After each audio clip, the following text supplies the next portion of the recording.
Bon, les amis, j'espère que vous allez bien. Moi, je vous mens pas, malgré les événements de cette nuit, ça va pas trop. Ça va même pas du tout. Parce qu'en vrai de vrai, je suis pas fier de moi. J'ai cédé comme un imbécile à la violence et à la haine. Parce qu'au bout d'un moment, je supportais plus les menaces avec des armes, les propos, les viens, les la rue, la vraie, les trucs, etc. Ça m'a fait sortir de mes retranchements.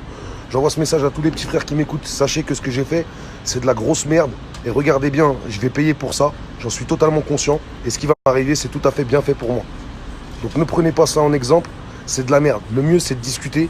Le mieux, c'est de réussir à s'entendre. Et le mieux, c'est de vivre ensemble. Par contre, je combattrai toujours le racisme. Je combattrai toujours les menaces. Je combattrai toujours la délation, les mensonges et la diffamation. Ce que j'ai été victime et ce que personne en France n'a fait. J'ai porté plainte comme un bon citoyen, il n'y a rien qui s'est passé. Et ben, au bout d'un moment, j'ai pété un plomb et j'ai pensé que j'avais le droit de me faire justice moi-même. Ce qui est totalement faux. Et maintenant, je vais payer pour ça. Voilà les amis, je vous embrasse tous, je vous souhaite une bonne journée. Et surtout, éloignez-vous un peu des réseaux et tout ça, c'est vraiment de la merde. Et contrôlez aussi ce que vous dites sur les réseaux, ça pourrait aider pas mal de monde. J'espère que ça servira d'exemple à tout le monde, cette histoire de merde. Et même à Bassem, j'espère qu'il se remettra en question, qu'il réfléchira, parce qu'au bout d'un moment, il y a des gens qui peuvent vriller. Bonne journée à tous. Juste revenir sur quelque chose que vous voyez bien que je suis pas fou. Il y a 2 ans, et tout le monde s'amuse à me ressortir cette bagarre où j'étais complètement bourré, où à 9 h du matin, je me suis super mal comporté avec un automobiliste qui était avec son fils et sa femme. Et je vous mens pas, quand je me suis mangé les patates dans la gueule, j'étais bien content de les manger parce que j'ai fait que de la merde. Et moi, je suis comme ça. Quand je me fais taper et que je suis en tort, ça me fait du bien. Et par contre, je peux vriller de l'autre côté. Et voilà, ne me prenez pas pour un exemple, je suis qu'un rappeur de merde. Et voilà, faites pas n'importe quoi, restez dans la vraie vie, c'est mieux pour vous. C'est une chose les amis, parce qu'on ne va pas laisser dire n'importe quoi, je préfère m'exprimer tant que j'en ai encore l'occasion. Si vous regardez bien le récapitulatif de cette histoire, à aucun moment je m'en suis pris à Lyon. Au contraire, je me faisais une joie, je suis rentré de Thaïlande pour faire un showcase à Lyon. Il a été fait en sorte qu'il soit annulé par un espèce de fauteur de trouble qui a mis la pression sur l'organisation de la boîte, qui s'appelle Dilox. Si vous voulez un vrai fautif, les Lyonnais, ça commence par là. Parce que moi, j'ai jamais insulté Lyon, j'ai jamais mal parlé de Lyon. Ça fait 8 ans que je viens dans cette ville et j'étais très content de venir. Et au bout d'un moment, Bassem, il s'est mêlé des choses. Et comme d'habitude, il sait pas s'arrêter.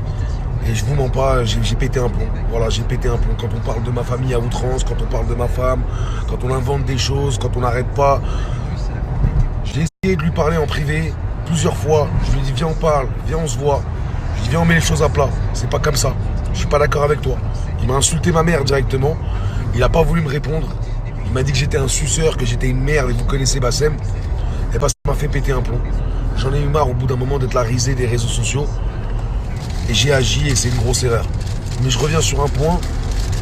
J'ai rien contre Lyon. Ne vous inventez pas de guerre avec moi, les Lyonnais, c'est absolument pas vrai. Et arrêtez de vous faire engrainer, c'est ce qui a fait qu'on en est là aujourd'hui. Et autre chose, s'il vous plaît, ne faites pas comme si je m'étais levé un matin et que je m'en étais pris à Bassem pour rien.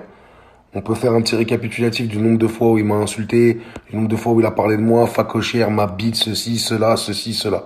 Faites aussi le récapitulatif du nombre de fois où il a tendu des guet-apens à des gens, où il tape des handicapés, où il fait des fausses cagnottes litchi qui s'approprient l'argent pour lui, et j'en passe et des meilleurs. Alors ouais, j'ai dépassé les bornes, je suis entièrement d'accord, mais par contre, je vous le dis clairement, je regrette pas de m'en être pris à lui. Je me regrette de m'en être pris à lui de cette façon-là. Voilà, tout le monde le sait, on va pas s'inventer des vies, on n'est pas des voyous, on n'est pas des gangsters, on fait de la musique, on est des gens plutôt agréables en plus de base. Mais au bout d'un moment, il y a certains comportements qui peuvent nous faire péter un plomb, on est comme tout le monde, c'est tout. N'oubliez pas qu'il a engrainé un petit dégénéré de Lyon à venir faire peur, à terroriser l'organisation de la boîte de nuit en montrant des fusils à pompe, en montrant des kalachnikovs, en montrant des 9 mm, des 38, des 45 et en veux-tu en voilà. Tout ça pour moi, au bout d'un moment, vous pensez que j'allais venir comment en fait? Vous pensez que j'allais venir en trottinette et tout seul? Je me protège, c'est normal. Je suis venu en bas de chez lui, à 500 km de chez moi et on était 4. À la base, on ne voulait pas que ça dégénère.